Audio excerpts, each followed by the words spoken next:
عماد متعب، وضربه ركنيه موجوده للانتاج ابو شعيش، عرضيه خطيره، جول جول جول، وبدماغه يحطها، ما يقدرش اكرامي يعمل لها اي حاجه بعد ما يسجل أمة أكري. حلوه حلوه حلوه، برافو يا ولد يا لعيب.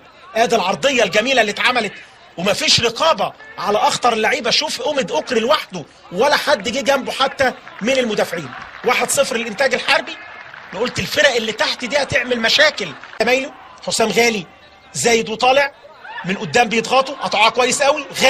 غالي خطيره، عرضيه ممكن، جول جول جول. بص بقى محمد طارق زودها، قطعها كويس قوي يا ولد يا لعيب اجاييه، وتتلعب وتخبط الكوره، انما اجاييه هو اللي يسجلها. جت في المدافع جونيور اجاييه، يرجع بالتعادل للنادي الاهلي بعد اقل من دقيقتين. حسام غالي يا ولد يا لعيب عند عبد الله السعيد، يحط العرضيه تخدم اجاييه منك يا راجل بهدف التعادل في الدقيقه السادسه من بدايه الشوط الثاني. اعتراض من لعيبه الانتاج الحربي ان الكره جت في ايد اجاييه، او كان في موقف تسلل في اللعبه، انما سمير جمال المساعد اهو اللي ملمومين عليه كلهم.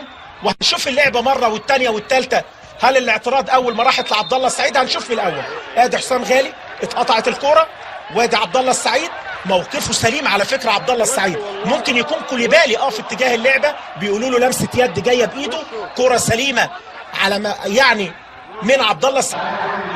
لسه الجهاز الفني هو في نادي الانتاج الحربي.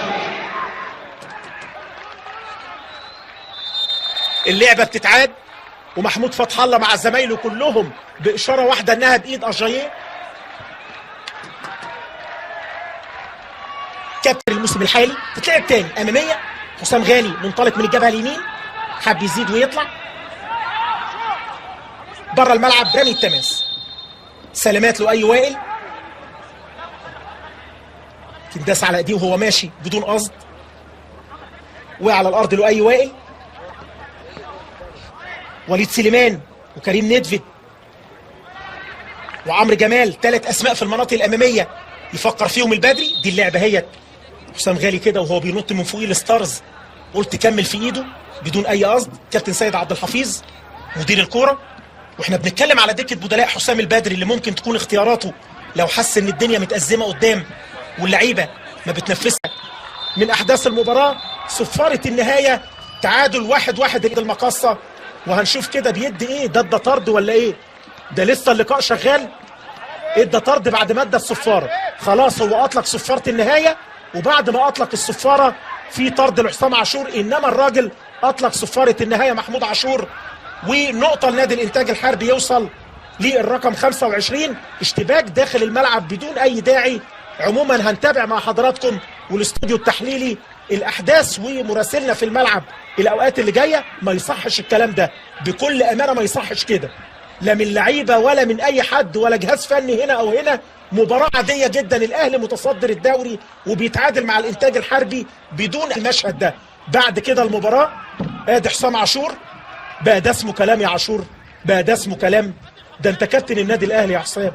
راح كده وخد الراجل شده من ايده، قرص على صباعه، وبعد بصه البدري شدت عاشور. اهم لقطات المباراه. عموما عشاق برضه موجود بره، كريم ندفد مع عمرو جمال خارج التشكيله تماما، صالح جمعه وميدو جابر واكرم توفيق وعمرو بركات. عاشور بيتكلم مع كابتن حسام البدري، شغله كله هيبقى نظرات. بص قال له اتفضل بره، قال له اتفضل بره. قلت لحضراتكم من 10 دقايق كابتن حسام البدري اعتراض على قرار محمود عاشور، والراجل النظره كده تعبته شويه، قال له بره اتفضل يا كابتن حسام. هيخرج بره الكابتن حسام البدري. الاسبوع ده اسبوع يمكن مشاكل المدربين. شفنا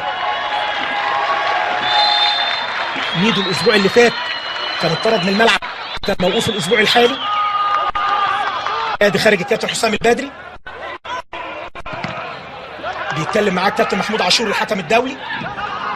بص الحته دي بقى، احداث كثيره جدا، لكن تعليق حضرتك كمدير الكره في النادي الاهلي على الاحداث اللي حصلت سواء في نهايه الشوط الاول او بعد نهايه المباراه فيما يخص كابتن حسام البدري والكابتن حسام عاشور. ولولا تغيير حسام غالي كان ممكن كمان حسام غالي يكون عنده مشكله مع الكابتن محمود عاشور. كل قرارات الكابتن حسام في هذه المباراه بتتنبأ يعني يعني هي باختصار شديد يعني خلاص، يعني اولا عشان بلاش نتكلم في المباراه، ممكن ما نكونش في حالتنا النهارده بشكل كامل يعني او معتاد يعني، ودي حال الكوره، ما فيش فرقه هتبقى بنفس المستوى على طول، ولا بنفس الاداء على طول، ولا بتكسب على طول يعني. فيما يخص الشده ديت يعني مش عايز اتكلم كتير قوي يعني على الموضوع، لكن في النهايه احنا بنشوف توزيع ابتسامات في المباريات كلها يعني، الا احنا يعني تحس ان في حاجه بالكلمه، ده بالنظره يعني. طرد كابتن حسام البدري النهارده بالنظره، تمام، في حين ان انت بتشوف يعني حاجات كتير قوي، وناس بتنزل الملعب، وناس بتتخانق، وناس بتشتم، وناس بتسب، وتلاقي توزيع الابتسامات والحركه المعتاده من الحكام ان هي يعني بالراحه خالص يعني اهدى وهدي الدنيا وما فيش مشكله خالص يعني. لو هو ده المعيار اللي بيتاخد على طول في اي موقف او في اي مباراه، يبقى ده الفير وده العدل يعني. لكن لو علينا احنا بس يعني اعتقد انه مش سليم يعني. احنا نقعد مع بعض انا وكابتن حسام البدري، وهنشوف برضو الاداره عندنا الدنيا ماشيه ازاي بالشكل ده يعني. لكن توزيع الابتسامات في المباريات الثانيه، لو احنا اللي هنتاخد مثال يعني عشان يبقى موقف لكل الناس، يعني ما اعتقدش ان ده عدل يعني ان ده يبقى العدل يعني. بشوف موقف كتير قوي قوي قوي قوي قوي بتبقى فيه حاجات اكتر من كده بكتير جدا، والدنيا بتعدي وما فيهاش مشكله يعني. ف يعني مش عارف بصراحه، موقف حسام عاشور لازم اشوفه في التلفزيون، هشوفه يعني. حسام بيقول انا سلمت عليه بس، فهشوف في التلفزيون لو فيها تجاوز احنا اول ناس هنعاقب حسام عاشور لو في تجاوز يعني.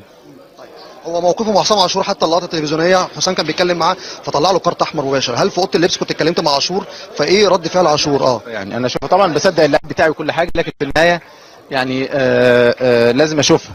لو في خطا من عندنا بالتاكيد هنتعامل مع الموقف يعني بس. طيب انا سالت كابتن حسام بدري نفس السؤال بخصوص الاجتماع، وقال لي انا اقعد مع كابتن سيد ولينا اجتماع مع الاداره في هذا الشان. ايه اللي مطروح او ايه اللي ممكن يتقال في هذا الشان مع الاداره في هذا الموقف؟ لو العمليه مساله ادارات يعني، مش هي اللي بتتوقف ولا حد بيبقى فيها بيتكلم معاه. لازم ان احنا جهاز هنقعد مع بعض الاول، وهنشوف مع المهندس محمود طاهر ومجلس الاداره، ونشوف الدنيا ماشيه ازاي.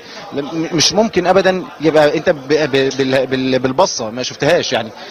انا ما شفتش اساسا يعني الماتش تاني، لكن كابتن حسام انا قاعد وراه ما سمعتش لفظ قاله يعني. اللقطه جت على كابتن حسام ما كانش بيتحدث تماما يعني، ما تلفظش وما اتكلمش. كابتن حسام قال حاجه خالص تمام، لكن زي ما قلت لك لو احنا هنتاخد مثال يعني هنشوف الموقف اللي ظهر. كابتن سيد، ده كان لقاءنا مع كابتن سيد عبد الحفيظ. اليكم كلمه في الاستوديو التحليلي